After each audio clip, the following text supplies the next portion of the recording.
Well, I will kick us off today. There's no introduction needed of our illustrious co-chair of our committee and the president of the universities at Shady Grove, and Khademian, who is going to present to us today on their workforce 2.0. Is that what it's called, Anne? Yeah, USG 2.0. Yep. USG 2.0. And so with that, I'm going to turn it over to Anne and let her share this wonderful presentation with us. Thank you so much.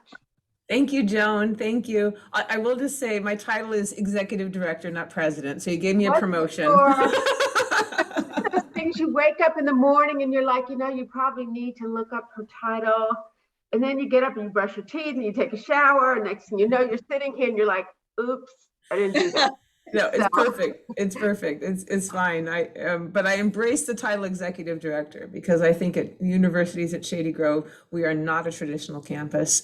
We don't aspire to be a traditional campus. We aspire to be even more so of a partner in Montgomery County with the business community, with all of our academic partners to really do some hopefully world-changing, game-changing kinds of things down the road. So I want to thank Gigi for the opportunity and Brian, and thank my co-chair Joan for their support to give me this opportunity to present to all of you today. So I'm going to share with you our strategic plan briefly, which is we've worked on this for the last year here at the universities at Shady Grove.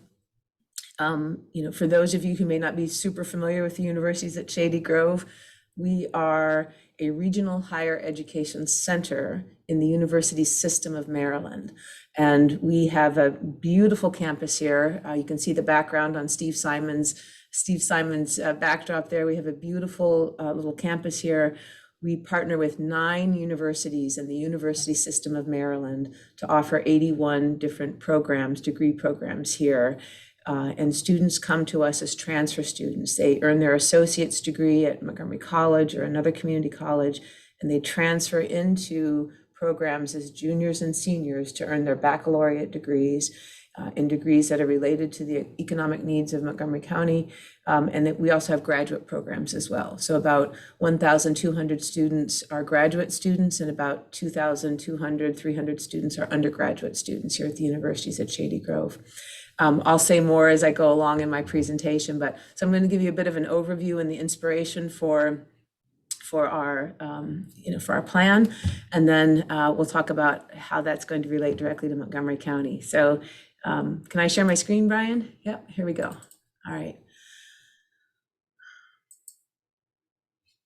Okay, so we're going to talk today about meeting employers' workforce demand for top talent here in Montgomery County. I'm going to start with a brief video, but Steve, it just dawned on me to share this. I think I need to stop share for a moment. Hang on just a second. And yeah, click all the buttons for optimizing video clips. All right, so this will give you a little bit of a 30-second feel for the universities at Shady Grove. Did you know one of the first lessons you learned is also a great way to earn a 4-year degree from a top university while staying right here in Montgomery County? Earn your first 2 years of credit at Montgomery College or another college or university, then transfer into one of 9 Maryland universities with in-demand programs at the universities at Shady Grove. Save on tuition and earn the same high-quality degree that you would at the university's home campus. USG, 9 universities, 1 campus, great results. Did you know one of the first... Okay, there we go. All right. So let me start here with opportunities and challenges, the changing higher ed landscape here in Montgomery County. We are facing a lot of challenges right now economically. That COVID has, you all are living this every day. COVID has turned our economy, our workforce upside down. We're facing many people leaving the workforce, taking on new careers, looking for new opportunities. There's the Zoom world now and how we accommodate virtual, but there's also just been dramatic changes in different industries, hospitality, in construction, across the restaurants and food service, growth industry. I mean, healthcare and biopharmaceuticals and biotechnology. All of these industries have been transformed in different ways by the pandemic. And, we're probably on the cusp of an industrial revolution as well, in terms of just tectonic plates shifting, in terms of how we relate globally, the way our sources of energy. So we are facing a lot of challenges, and Montgomery County is kind of a microcosm. I'll make that case in just a moment, of all of these challenges. And so how do we in higher education start to think about producing the workforce that can meet these challenges, that can align with, or that can help navigate us through and lead through these challenges in entrepreneurial and creative kinds of ways? So where there are challenges, there are also tremendous opportunities. And I want to explore those as we go on today, in terms of how we think about higher education and helping to meet these challenges. So the region's workforce needs changing rapidly. 65% of jobs nationwide require college degrees. In Montgomery County, there has been an estimate that 75% of the jobs in the future over the next few decades will require a 4-year degree. We are not scratching the surface of that. Skyrocketing growth in healthcare and the life sciences. And there's a real urgent need, you hear from employers all the time, for students who not only have a degree, but who are career ready. They understand teamwork, they understand leadership, they understand diversity, equity, inclusion, and working in diverse workplaces. They understand collaborative efforts, they understand critical thinking. Their digital literacy is one of their tools, right? So career readiness is a really important part of this changing economy, and also in many instances research ready as well. Our economy here requires a lot of experiential research readiness as well for students. You all know this better than I, but an overview of just the incredible diversity that we have here in Montgomery County, and the need for 4-year degrees across, again, biotechnology, IT, hospitality, healthcare, you name it. At the universities at Shady Grove, we approach these challenges through the lens of what we call the non-traditional student, or what I call the future student. 74% of students in higher education today are non-traditional. What do I mean by that? They work, they have families, they are supporting they're finding ways to finance their own education. They may be first in their family to go to college. They come from diverse communities, right? The students who are coming to the universities at Shady Grove are not the students who have an option to go away to a 4-year college, to live on campus someplace. So a traditional student in higher education is a student who applies and spends 4 years or 5 years earning their 4-year degree on a campus someplace. That's a traditional model. That's our traditional higher education model. But 74% of students in higher education today are non-traditional. We need to understand how to serve these students. They are ready, they are problem solvers, they're motivated, they want great jobs, they want to change the world. But the models of higher education are not meeting the needs of all of these students. And so if we're going to meet the workforce demands, if we're going to meet the changing economy demands, we need to figure out how to serve this no longer minority, it's a majority of students in higher education today. And that is the challenge of the universities at Shady Grove. So we went into our strategic plan, with some big ideas about where we wanted to go and how we wanted to do this. We come out of our strategic plan with 4 big changes. I'm just going to highlight those big changes so that you can understand the direction we're going. These are the difference between Shady Grove today versus Shady Grove of tomorrow. So the first big change is the promise. Traditionally, Shady Grove, like all institutions of higher education, have focused on enrollments and degree completion. We need to extend that further into the career pathway. We need to hold ourselves accountable for students graduating and taking on meaningful employment, meaningful careers, right? We can't stop with just, you got the degree, you're done. We need to be thinking with all of our partners in Montgomery County about how students move into meaningful employment upon graduation. So we are holding ourselves accountable for building that capacity here at the universities at Shady Grove for our students and for students across the system who are interested in seeking employment here in Montgomery County as well. So the first big pivot is the promise. The second big pivot is pathway development. Traditionally, we have focused on developing degree programs. So working with our individual university system partners to develop degree programs, individual degree programs. We have 81 of them. Some of those are certificate programs as well. We want to shift our focus to focusing on pathways and pathway development and filling those pathways with degree programs, with certificate programs, with micro-credentialing, and thinking holistically across that pathway in partnership with Montgomery College and with Montgomery County Public Schools. So thinking about pathways that start as early as middle school and that continue on past graduation into your career, continuous career development. So our shift is from degree development to thinking holistically, planning for pathways. The third big shift for us is focusing on career readiness. Our traditional focus here at Shady Grove has been on traditional student services, particularly academic support for students. It's not that we're not going to provide those kinds of services, but we are going to do so in the lens of career readiness.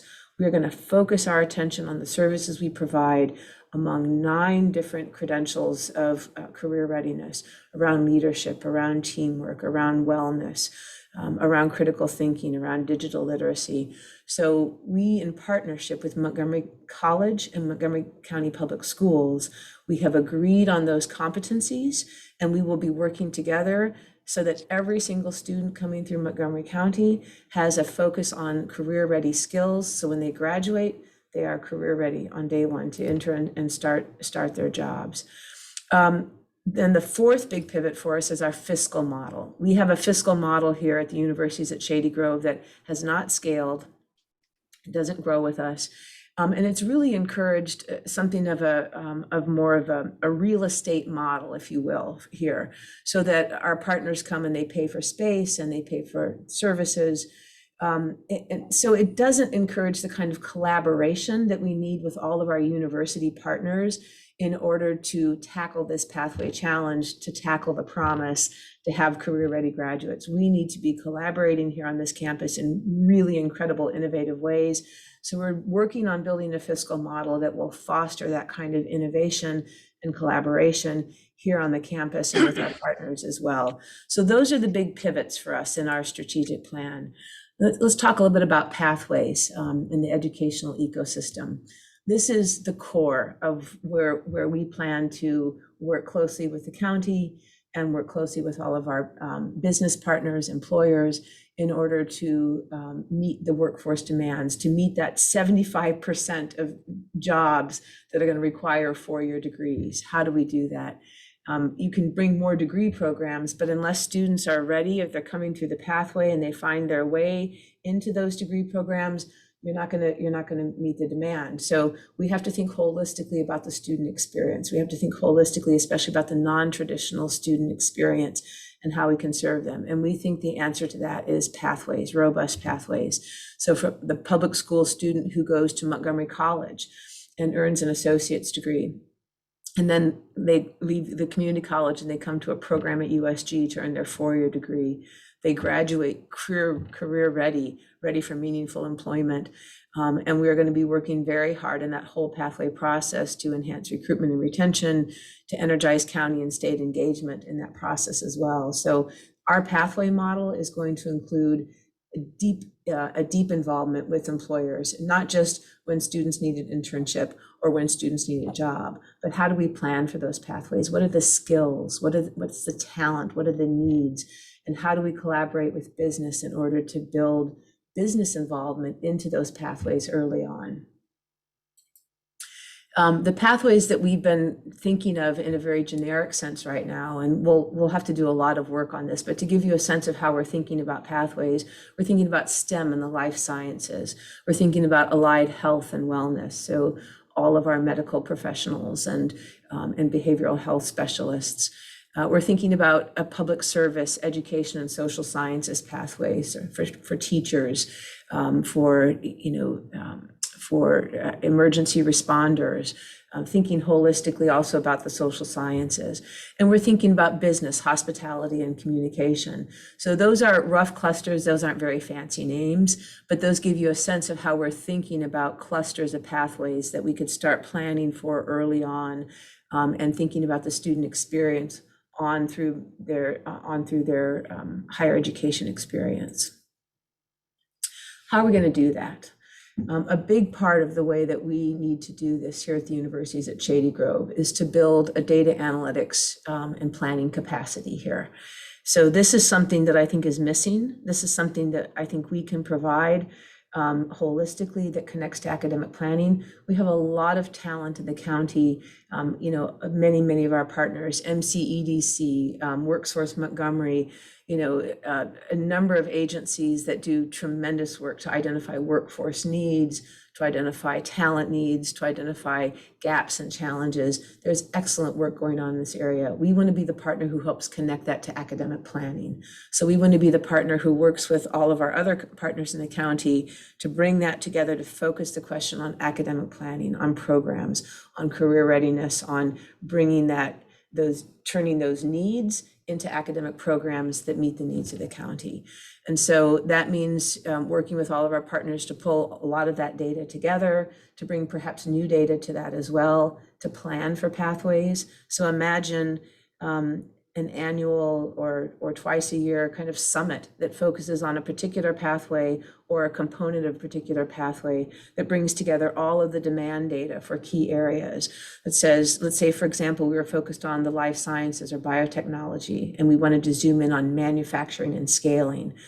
So we would zoom in on that and look at what are the skill sets that we need, what are the jobs that are available, what are the what's the talent needs look like, and really get a sense of that demand map in that particular area. And then we would dig into what we provide currently in terms of degree programs, certificate programs, boot camps, and look holistically at that. And then together with all of our academic partners, do some planning to say, how are we going to fill those gaps? How are we going to meet that demand?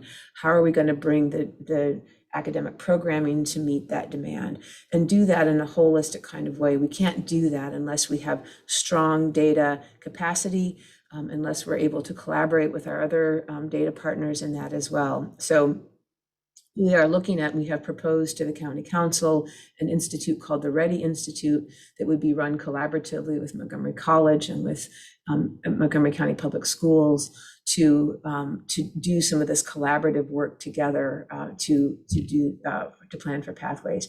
And then another key part of this would be, how do we assess and evaluate the student experience? So it's one thing to build pathways, but how is it serving the students? Are those pathways meeting the needs of students? Are students falling through gaps? Are they not able to complete? Are they not able to make the choices that they should have along the way? And so we need to study that experience. We need to understand what's happening to students across the pathway, and then take that feedback and build better pathways. If these pathways are not student-centric, if they're not empowering of students, they're not going to be successful. We need students coming into, finding ways into these degree programs, into these opportunities, so that they can become, the wonderful, talented workforce of the future. So we need to understand that student experience in order to do this in a really powerful and effective way. And business needs to be a key part of how we do that. So all of this comes down for Shady Grove to an equity promise. And that, to me, the equity promise is about these different components. The equity promise that Shady Grove is making to the students in Montgomery County and to the businesses and our partners in Montgomery County is, one, we need to provide access. Pathways provide access to students for the educational opportunities that they need. We need to make that affordable. So right now, the opportunity for students to go to Montgomery College and earn an associate's degree, that's an affordable degree. That's a very affordable degree, especially with all the financial support that's available from Montgomery College. Coming to the universities at Shady Grove, students can get financial aid from their home institutions, and Shady Grove gives away also $1 million worth of financial aid on top of that to students as well. We want every student to not only be able to get into college who wants to, but to be able to graduate debt-free. That would be a wonderful achievement if we could do that in Montgomery County. So affordability is key. Support and career readiness. Every student needs to have the support they need and to be career ready to step into the job day one. So that's another important part of the equity promise. And then meaningful careers at the end, right? Connecting great academic opportunities to great careers that meet the demand, the business demand, the need for employees in Montgomery County, and that help the county grow and develop. So that's my presentation. That's an overview. It's a lot of information for a short amount of time, but I hope that gives you a sense of where we're going and how we're thinking about the future at the universities at Shady Grove. I will just add, Shady Grove is a 20-year-old institution. In those 20 years, Shady Grove has done amazing things. I still think of Shady Grove as a startup. 20 years in higher education is not a long time. It is a very short amount of time. And Shady Grove, with this amazing, talented team here and with our academic partners, has done remarkable things to offer more than 13,000 four-year degree opportunities to students who graduated over the years. So Shady Grove has done a lot of amazing things. Now it's time for Shady Grove to go to that next level and to scale, to go from 3,400 students to 7,500 students, right?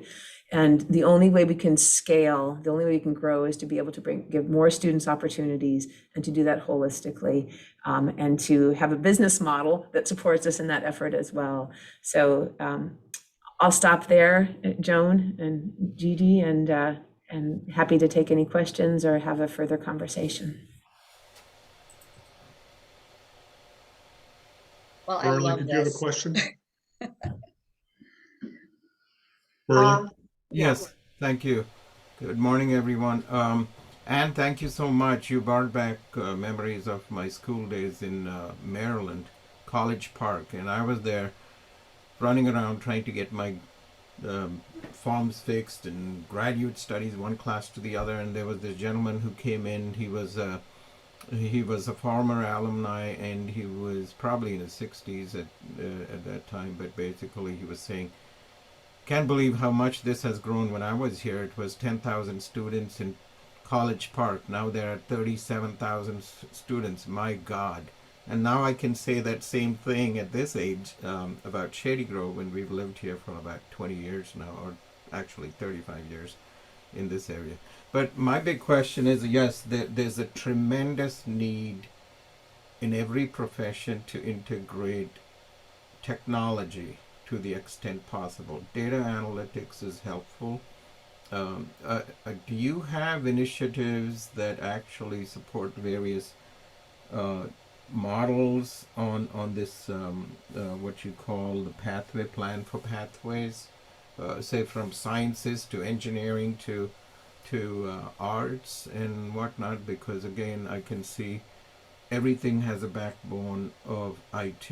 I keep looking at, as a very tiny little small business, looking at many proposals and whatnot, and everything has an IT innovation component. So when I look for people, I'm just looking for someone who can do what they can with the knowledge they've gained and also the skill set.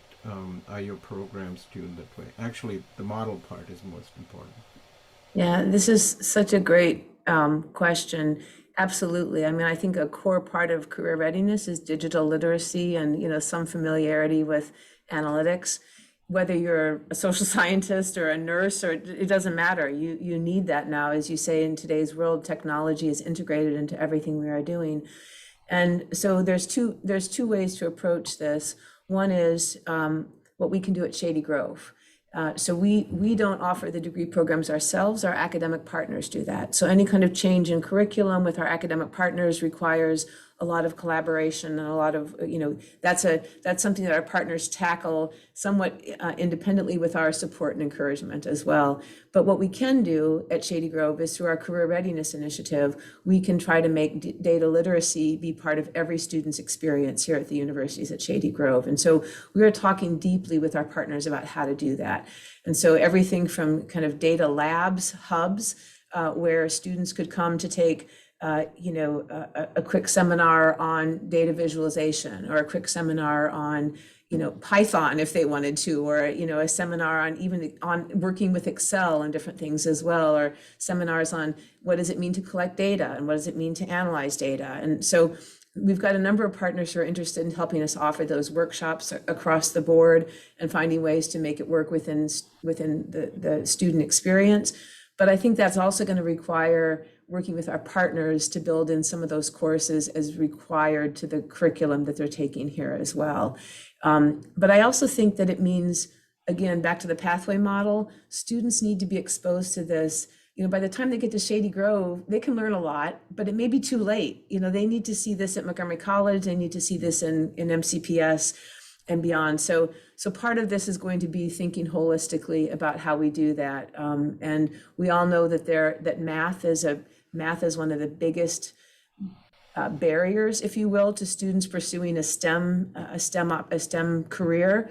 If they haven't taken the right math courses in high school and into MC, they don't make it, they can't do it. So, thinking holistically about the math, the statistics, the work that's needed for all students to be successful in this, it's a big lift, it's a big effort. I don't think there are any quick fixes to it, but I know that what we can do here at Shady Grove is expose students to some of that data literacy throughout their experience, and then work with our partners to make sure that can become part of the requirements of their curriculum as well. So that's not a very clean answer, but I hope that helps you see how we're thinking about it. It does. Thank you so much. And I was very interested. Well, there's so much. I love this topic, and I think it's so important. And I also think it's exactly the right focus at the right time. That's often true. There are things that might be important, but are they important and urgent? And I'd say this falls into both buckets simultaneously. One of the issues you brought up is this readiness in other areas, leadership, teamwork, showing up ready for the workplace. It's a huge challenge just to get the right skills to the right people for the right, employers, for sure. But there is this other element of soft skills. And if we didn't know they were important before the pandemic, boy, did that get driven home in a hurry over the last 2 years. To your point about back mapping, which is, by the way, before I came to the chamber, I was very active with the school system on the whole idea about back mapping. If you don't start kids in kindergarten doing certain things, they won't be ready for elementary. Elementary has to ready you for middle school and then high school in order to arrive at any college, whether it's Montgomery College or any place. So there was that idea, that's something that the school system was working on through College Institute, which I was involved in the start of that, all that. But how do you do the same thing with those soft skills, the leadership, teamwork, that sort of thing? How do you think that is a thing that you can also back map? It's one thing to decide which math class you need to take before which math class in English, but how do you address the other one, or what are our partners thinking about there?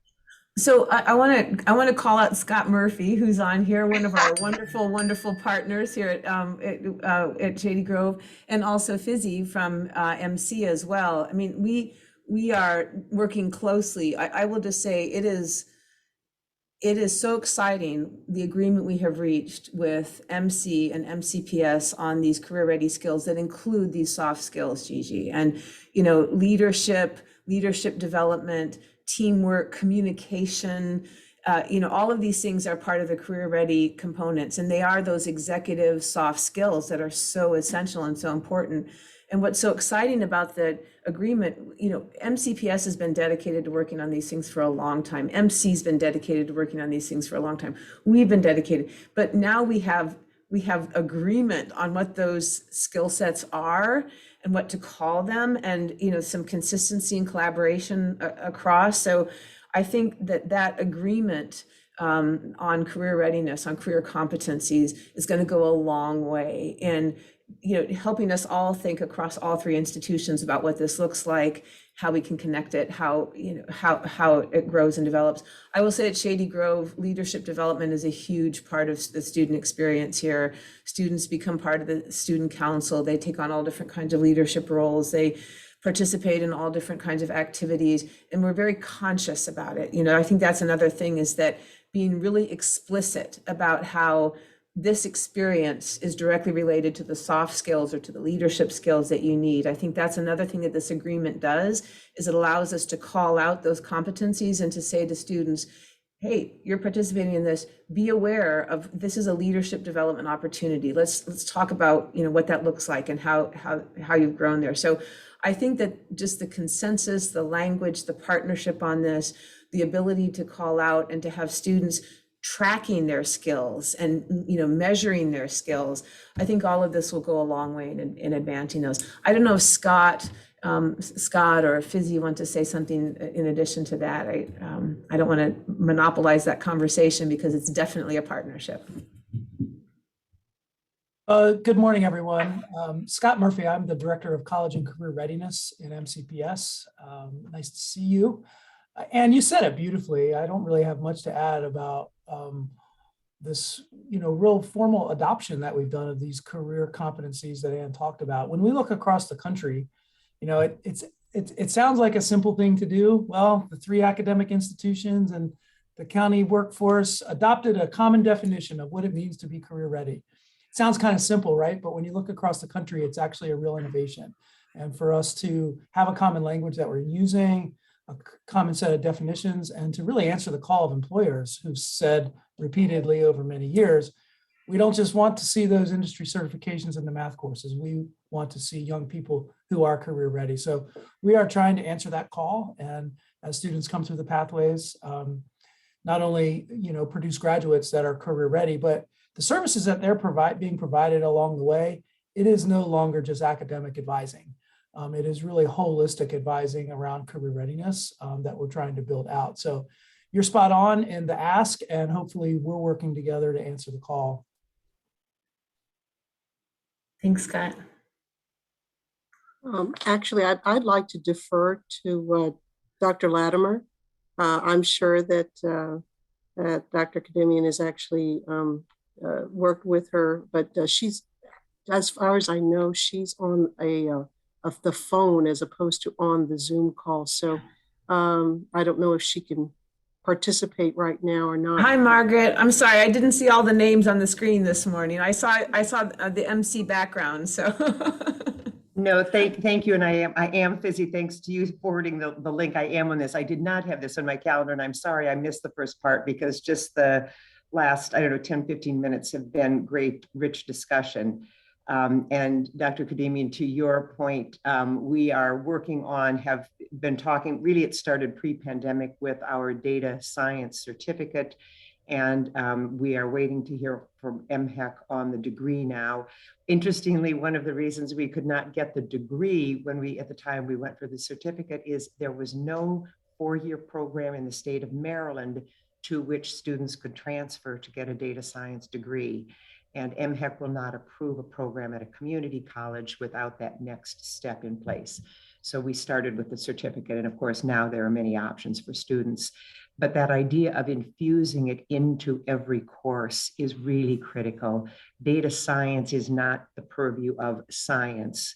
It is everywhere. It's the social sciences, it's the humanities. I love it when I run across something, they're figuring out whether a play recently discovered was written by Shakespeare. And you know how they're investigating that? Data analytics. And so it's really important that students understand that. And again, not that they have to have that PhD in statistics or mathematics, but they need to be literate. They need to understand what it is. They need to understand how to frame a question, how to think about something in terms of analytics, and then go after that partner who does have that PhD or whatever, and you can work with. But it is that thinking of the world through the data lens that is so important. Okay. Susan, did you want to jump in as well? Yeah. Sure. I would just say that, I think our ecosystem gets the notion of career ready skills. Our former leader at MC, Dr. Pollard, would call them power skills, to suggest that because a lot of people call them soft skills, right? And to sort of take it out of that framework and make it clear that these are the keys to success. Once you, as you say, and graduate, our job doesn't end when a student graduates.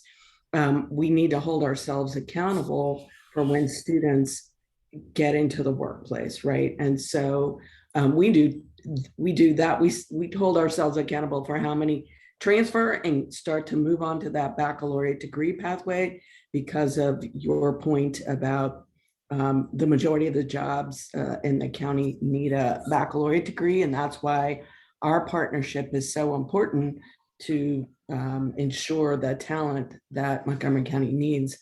I would also say that, so we try to figure out ways, and Margaret could talk to that and in essence reference it in her comments about data science, but how to infuse that skill set throughout our curriculum, right? And then I just wanted to give, I put it in the chat, but I just wanted to give Gigi a shout out as a visionary leader in education and partnerships in the ecosystem. Many, many years ago, as a PTA leader, you worked with us and MCPS to create the College Institute. And now we have early college and middle college, and students are walking across our graduation stage, getting their AA degree, and then walking across their high school graduation stage with their high school diploma. And then, so talk about affordability and, you know, time to degree, and then they're ready to step off and go to Shady Grove and transfer and go to Shady Grove. And that's an incredibly affordable pathway. Resources are built into the process. So that's, you know, that partnership, that's emblematic of the partnership of the, you know, the three institutions here in Montgomery County. And ideas come from everywhere about how to make that work, right? And your leadership there, Gigi, was instrumental to putting us on that pathway. Thank you. That's very kind of you. But it, you know, really takes a great team. And this is just more evidence of how long Susan and I have been working together. Oh my goodness. Anyway, thank you for saying that. But I those were the reasons why we took a run at it all those years ago, and also those power skills, because we knew one of the real problems that a lot of students had is that they didn't know how to manage their time. Because if you have a day full of 55-minute, you know, classes, and you're, that schedule, and you go to college and you've got a totally different schedule on top of it. It was a soft skill or power skill area. And I like the expression power skills that Dr. Pollard used to use.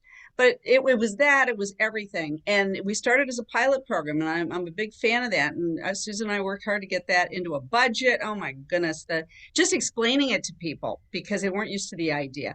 Now it just seems like, how could that have been a new idea? But I think that, thank you for saying that. It was a lot of fun working on it, but it delivered results. And that really, one of the thoughts I had in the comments you made, Anne, was, we often say at the chamber, what gets measured gets done. And we also use that as a guideline in our foundation for our VIP program, our Veteran Institute for Procurement. And one of the things we did in VIP from the beginning is we were able to finally do it, but we actually created an online marketplace so that our graduates of VIP, and by the way, we're celebrating the 2000th graduate tomorrow. We never thought we would be a program that, had people coming from 50 states and 3 territories, but yep, that happened too. And it's just, federal contracting for veteran-owned small businesses. It's all the back office stuff, the stuff that'll do you in if you don't know how to do it. But what we also created was an online marketplace so that they could post their capabilities, and then the primes and the government agencies looking for them could go into that and find them based on that. And so while you were talking about, I love the idea that, this is why the career, it's not just career readiness, but how do you connect them to the employer? And so what we found is that it's a tough thing to build your own, which we still didn't. The good thing is for me is I never know how hard something's going to be. I always say, how hard could it be? Can't be that hard. And yeah. Well, lessons learned. I got a lot to say about that, but you're an institution that could do it. And I'm a big fan of, in the end, if you don't connect the student with the employer, It's like, well, how do you measure the results? Because that's got to be the next piece. And I love that this is part of this plan. It's a part of the goals that you can measure. I mean, and it'll make a big difference in our community. I mean, it's like, it's really where the rubber hits the road. So I'm excited about that and over the moon. If anybody wants to talk about that online marketplace, we've got experts on our team that have been working on building it. But anyhow, I think, yeah, that's it I for think, me. Gigi, I think that the promise, which, MC has been doing this, we're all working on trying to make sure that students have jobs, but really, from a Shady Grove perspective, really holding ourselves accountable for that and holding that, it changes the value proposition for students.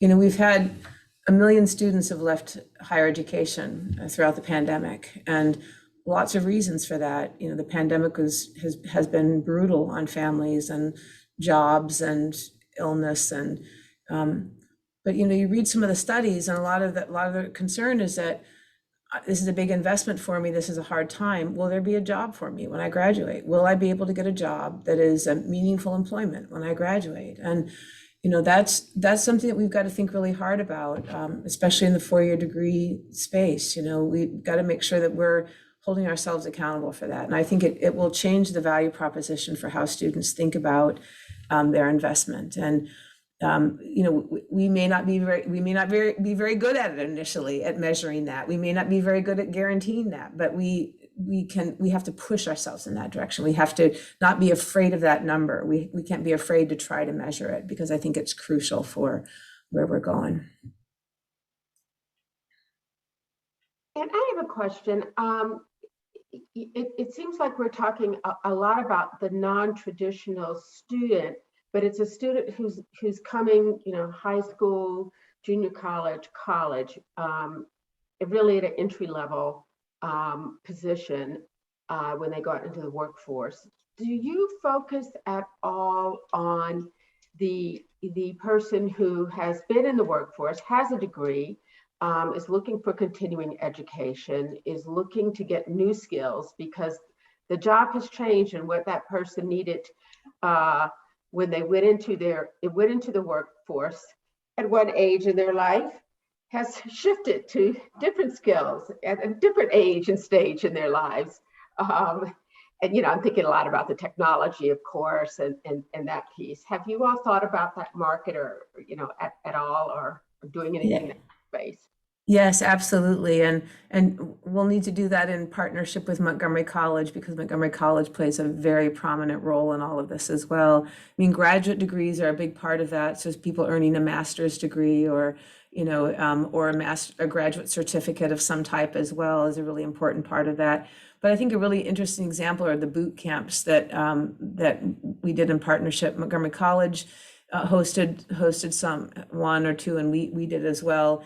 Focus on the biotechnology space, and so people who are interested in pivoting or learning a new skill, to go into that space. So I think there's a lot we can do in that space, Joan. There's a lot we can do. We've been talking with a number of companies. We're part of the BioHub initiative that MTC is leading, and talking with companies about the kind of transitional skills that are needed, or the new pieces. Sometimes they're management skills or leadership skills, or sometimes they're technical skills. And so I think, yes, absolutely, this has to be part of the pathway.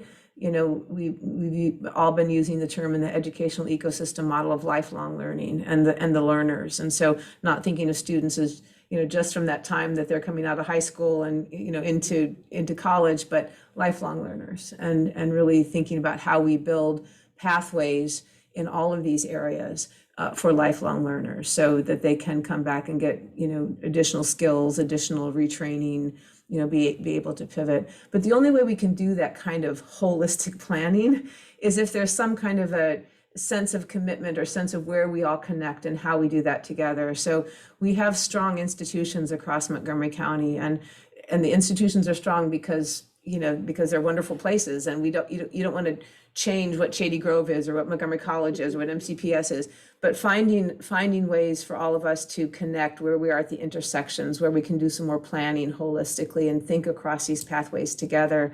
I think that's going to be key for us in these areas. So we're not stepping on toes. We're working collaboratively, and we're finding those spaces where we can do things more holistically or as a broader team. And again, it also means being able to include business in that in a way that is not just for the internships or something. It's really bringing, identifying need with business, identifying skill sets, identifying opportunities, building those partnerships in the pathways where businesses can become deeply invested in terms of the role they play in those pathways as well. So I think that takes a holistic kind of some holistic thinking, which we've got to work on. But we're hopeful that with all of our great partners, we can do some of that work.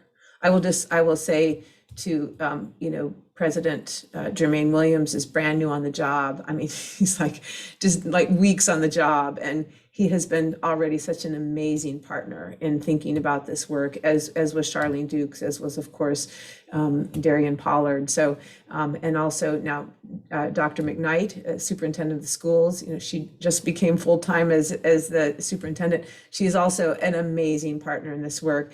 So all of the institutional leaders feel the sense of urgency and importance at this moment, and I think we can do some good things together.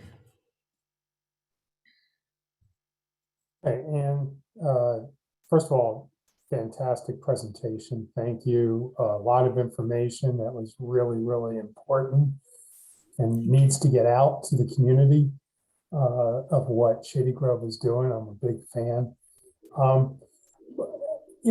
One of the things that Gigi brought up and that we kind of skirt across, and I see this as students come out of school and everything, it's the skills that these kids right now don't have. They don't know how to interview. They don't know how to write a resume. They don't know how to do the networking, because so far they've been tweeting, texting, keeping their heads in their phones. And it's the other life skills, or Gigi put it as soft skills. I call it essential skills.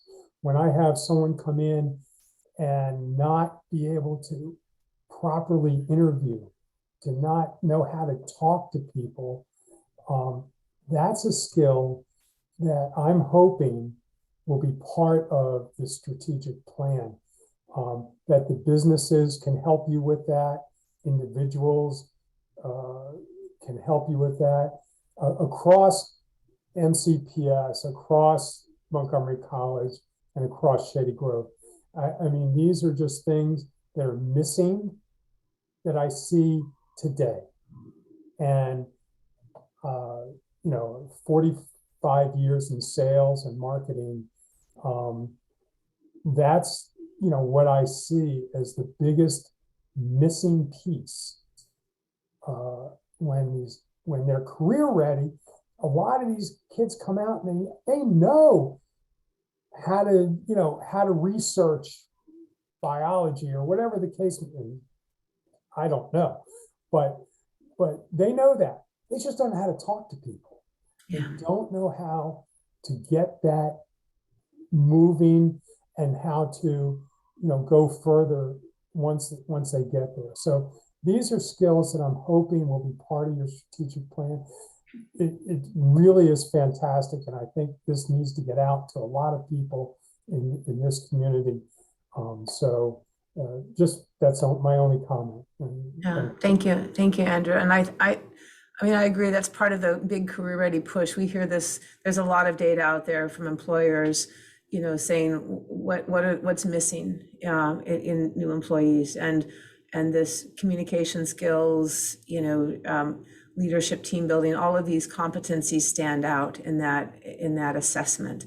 And so in Montgomery County, we need to figure out how to do that in a big way across the institutions, and we're hoping to do that with this agreement and partnership that we have around career readiness. So, but thank you very much. Please spread the word. Spread the word. We try. Okay.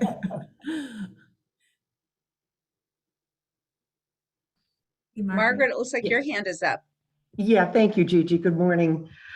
So many things to comment on, and one is going back to Joan's comment or question about career changers, pivoters. Just a couple of examples. And first of all, workforce development, continuing education is huge in this area. Their average student is much older than the 18 to 20-year-old coming out of high school. But we see it even in our programs like biotechnology and cybersecurity. Half of the students in those programs have a bachelor's or a master's degree. They do not have the industry skills. So they are not coming necessarily to earn an associate's degree. They've done that gen ed stuff. They're looking for those technical skills. And so we offer certificates in addition to the associate's degrees. And those are students who will come in and take the 4, 5, 6 courses required for the certificate. And in some cases, we have the connections with the biotech companies in particular. An applicant will come in with a bachelor's or a master's degree out of College Park, a good degree, a good student. They will be sent to Montgomery College and told, get the certificate, take these particular courses and come back to us. So there is industry partnership in that area. The conversation sort of pivoted to that, and I wanted to, again, just underscore everything you said in response to that. But one of the things that I think we can do through this partnership that will serve industry well is this mapping of who does what for whom, when, and where. If we think of it sort of in terms of primary, secondary, and tertiary skills, education. If I have my PhD and I am a researcher in a biotech company here, but there's a new technology like CRISPR, where do I go to get that? Well, you can come to Montgomery College and take the BioTrack workshop in that. If I'm coming out of college, you know, it's a different, you're going to go someplace, perhaps a different program, access something different. And I think it would help industry if there was a really clear roadmap in terms of who's doing what and where. And again, our contacts, our partnerships with some of the companies historically have helped us to get some of this in place. It's the scaling. And this is the last comment I'll make, Andrew, to your point. We have, and I think, Anne, you referred to the kinds of leadership that students get involved in at USG and the various programs. We have governance for students, student senates, that sort of thing. We have in partnership with FutureLink, which does a fantastic job of giving students some of these. They are small programs. The challenge with doing this is scaling it up to the tens of thousands of students we serve.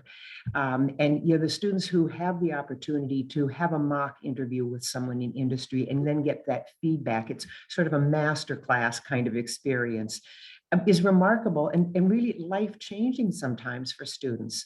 Our students who get missed internships and have to present, some of them sound like they're defending a thesis. And these are students who are at a sophomore level. But again, some have pivoted in terms of what their career pathway is, but we can count on our fingers and toes the numbers of students who have these kinds of experiences. So that's the real challenge. And it can come up from infusing some of this into classes. And there's some faculty who really work very hard to do this. And so I think that's where we can take some ownership for that and try to get more of that, make sure that these are competencies that are not just on paper, but that really are actively pursued, so that students understand the importance of this. And so again, I think, you know, the business contract training that we do, connecting with businesses and the needs to meet those needs, some of it is technical, some of it is those technical skills, some of it are the power skills. I love the essential skills. That nails it. It's, you know, it's life skills, it's soft skills, it's power skills. They are essential. So again, great discussion this morning. Thank you. Thank you, Margaret. You know, Margaret, your emphasis on scaling, I mean, that's it. Our plan is very focused on how to scale all of these partnerships. It's one thing to figure out some really interesting programs and really interesting ways to serve students, but how do you grow them and scale them and make them sustainable is such a challenge. And I think a big part of it, you know, we all have partnerships with business. All of our academic institutions, we all have partnerships, MCPS, MC, USG, we all do.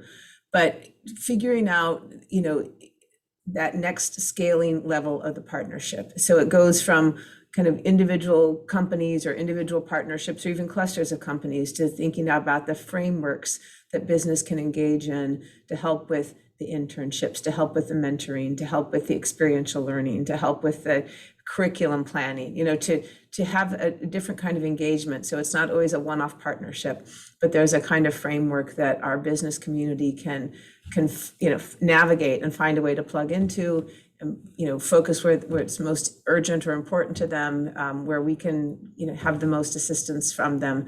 I think the scaling issue is one of really figuring out between academic partners and business, what is that framework that we can really grow the engagement in a meaningful way.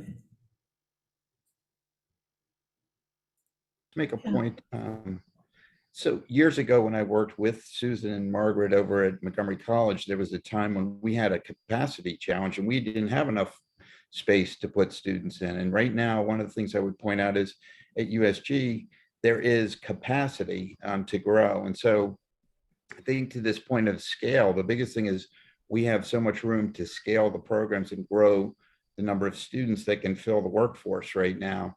So it really, I think it takes a community effort to sort of get behind this. What we do find is still a lot of people, we hear it all the time, people don't know about USG or they don't think about, everybody talks about best kept secret. I'm a marketing and communications director. That hurts my feelings to hear that. But it is reality. But it is reality when you don't have the resources to get that word out. But what I think, to Andy's point about, your point was, I think, about making sure students have the experience. The difference for students that go to places like USG, they live in the community. They work the whole time they're going to school, from Montgomery College to USG. They have all those skills coming in the process of going to school because they're also working at the same time. We have I'll tell one quick story though. One of the students who went to the biotech program first at MC, then came to the Translational Life Science Technologies program that UMBC has at USG. I think she graduates in May, but she is already very successful at AstraZeneca. So successful that they've had her present at panels. She set up a lab there. All this stuff, what's keeping her from even graduating is just being so busy in her career at AstraZeneca. That's how much the demand is ahead of where the students are, so, and yet we have to turn out so many more students to really support AstraZeneca and these other companies. And so that's the big challenge is getting up to capacity. Thanks, Steve. Just a message to our co-chairs. I think we just have another couple minutes. So I think maybe Feezy, let's give you the last word and then we'll begin to wind down the meeting. Go ahead, Feezy. Okay, well, that's a little pressure. No pressure. No pressure.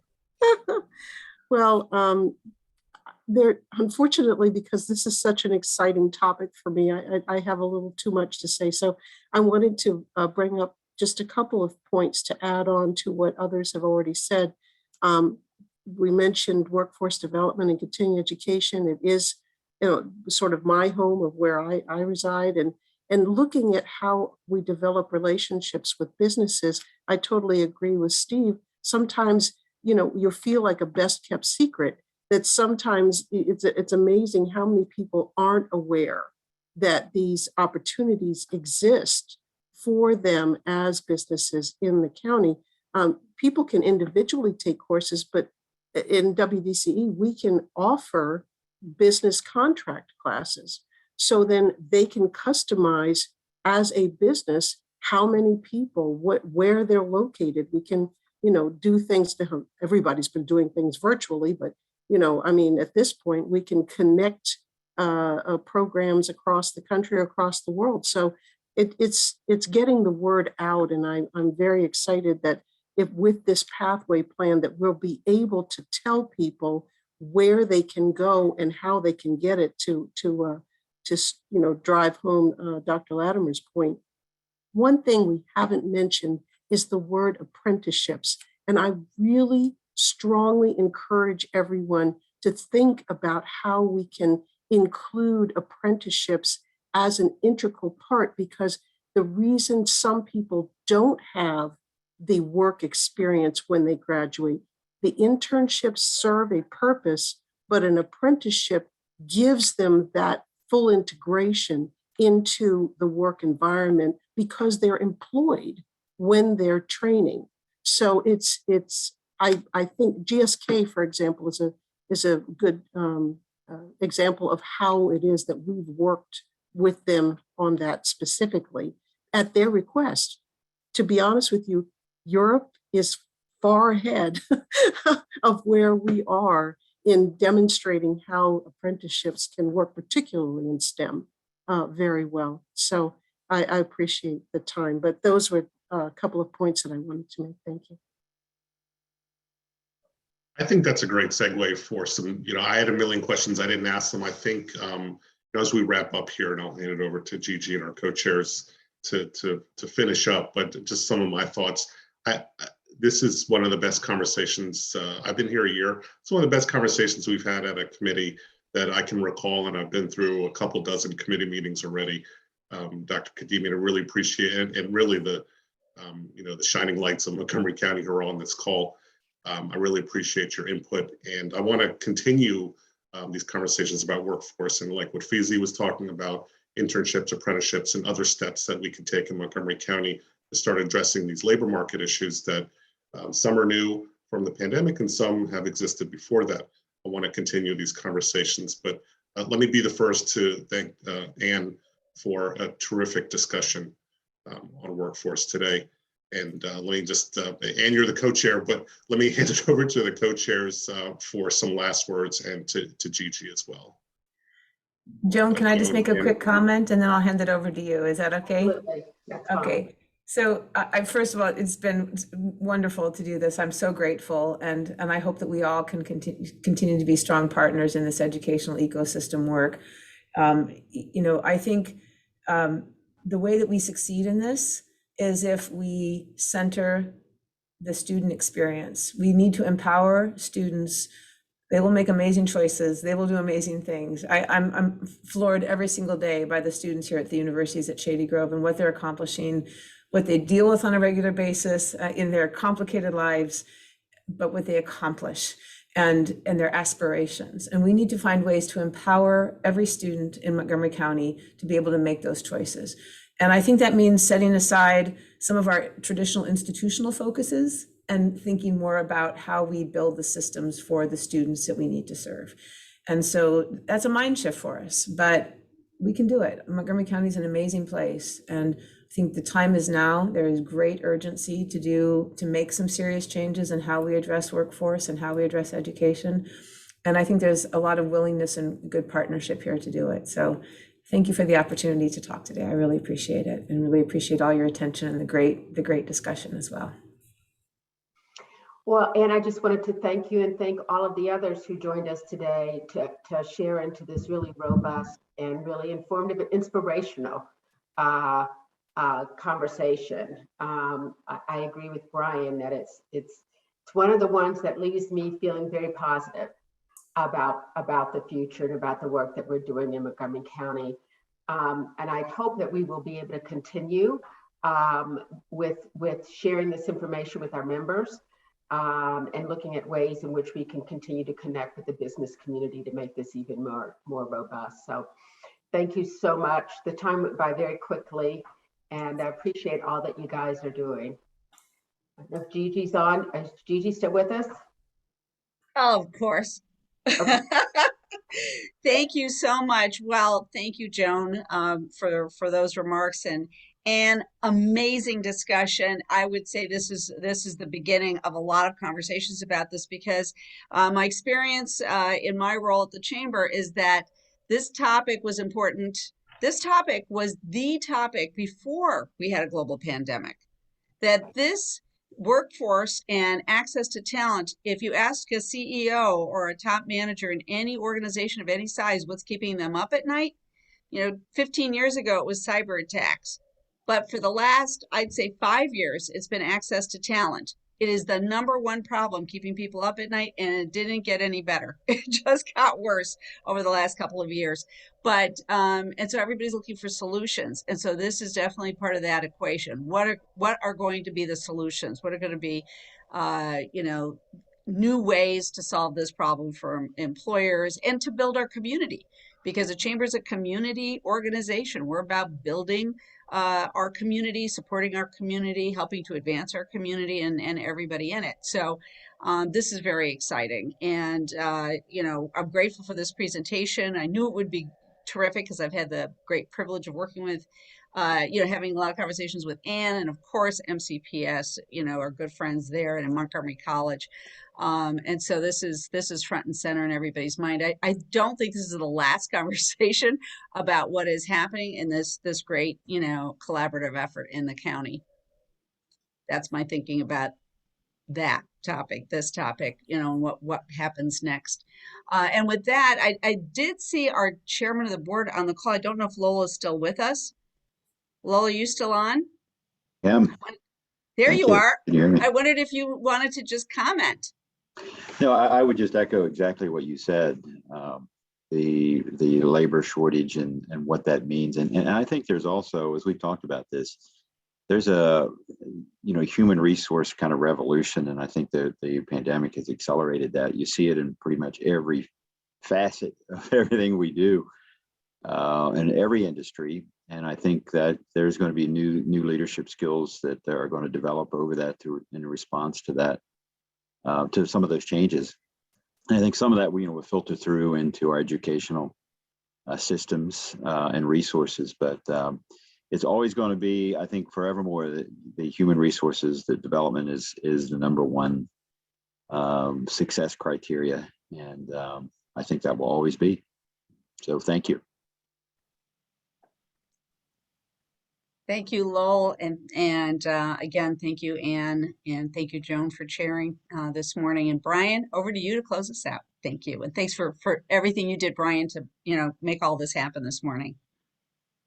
Well, thank you, Economic Development Committee, for a great discussion, and I hope everyone has a great morning and a great day. Thank you. All right. Bye, Stay everyone. tuned for our next. Bye-bye. Thank you. Brian. Bye. Bye-bye.